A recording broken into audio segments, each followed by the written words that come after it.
Wherever you go, whatever you do, throw a little at it. Omax, Vest and Briefs. நிலவை பற்றி குழந்தைகளுக்கு கதை சொல்லிக் கொண்டும் கவிதை எழுதி கொண்டும் இருந்த காலம் போய் அந்த நிலவுக்கே நேரில் சென்று ஆய்வு நடத்தும் அளவுக்கு முன்னேறியுள்ளது மனிதகுலம்.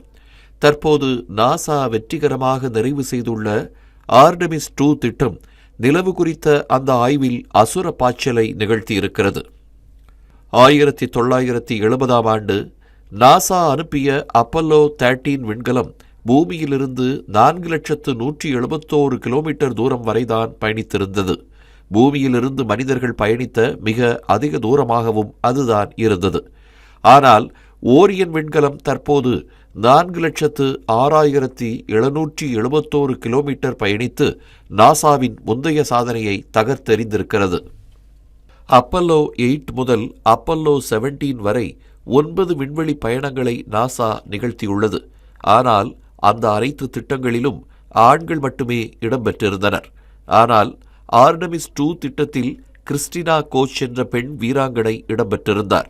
இதன் மூலம் புவியின் தாழ்வான சுற்றுப்பாதையை தாண்டி நிலவை சுற்றி வந்த முதல் பெண் என்ற பெருமையை அவர் பெற்றுள்ளார்.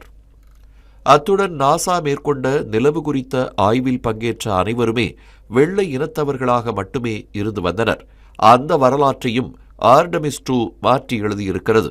அண்மையில் நடைபெற்ற பயணத்தில் இடம்பெற்றிருந்த விக்டர் குளோவர் என்பவர் நிலவை நோக்கி பயணித்த முதல் கருப்பினத்தவர் என்ற சாதனையை நிகழ்த்தியிருக்கிறார்.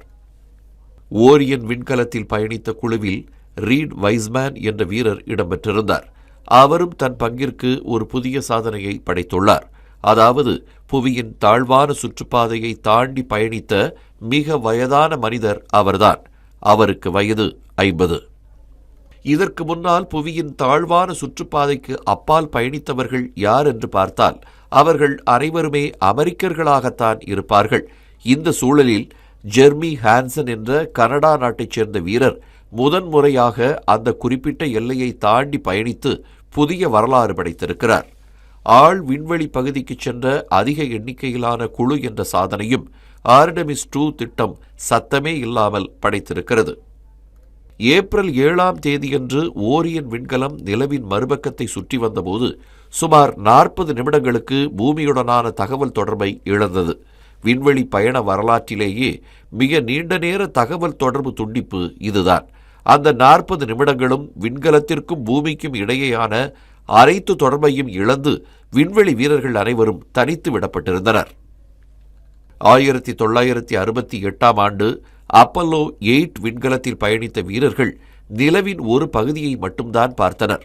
ஆனால் ஆர்டெமிஸ் 2 விண்கலத்தில் இருந்தவர்களோ நிலவில் இருந்து அதிக உயரத்தில் பறந்ததால் நிலவின் மறுபக்கத்தை முழுமையாக பார்த்தவர்கள் என்ற சாதனையை படைத்துள்ளனர். நிலவின் மறுபக்கத்தை கடந்தபோது விண்வெளியில் ஒரு அரிய சூரிய கிரகணத்தையும் அவர்களால் கண்டு களிக்க முடிந்தது. விண்கலம், நிலவு மற்றும் சூரியன் ஆகிய மூன்றும் ஒரே நேர்கோட்டில் இணைந்ததால் இந்த காட்சி அவர்களுக்கு சாத்தியமானது. இந்த கிரகணம் பூமியில் இருந்தவர்கள் யாருக்கும் தெரியவில்லை என்பது குறிப்பிடத்தக்கது. ஓரியான் விண்கலம் நிலவிலிருந்து திரும்பும்போது மணிக்கு 40,000 கிலோமீட்டர் வேகத்தில் பூமியின் வளிமண்டலத்தை தொட்டது. இது ஒலியின் வேகத்தை விட சுமார் 32 மடங்கு அதிகமாகும். இவ்வளவு அதிவேகத்தால் ஏற்பட்ட உராய்வினால் விண்கலத்தின் அடிப்பகுதியில் உள்ள வெப்ப கவசம் 2760 டிகிரி செல்சியஸ் அளவுக்கு சூடானது. இது சூரியனின் மேற்பரப்பு வெப்பத்தில் பாதி அளவு என்று ஆய்வாளர்கள் தெரிவித்துள்ளனர். இப்படி ஆர்டெமிஸ் 2 பயணத்திட்டம் படைத்த சாதனைகளின் பட்டியல் நீண்டபடியே இருக்கிறது.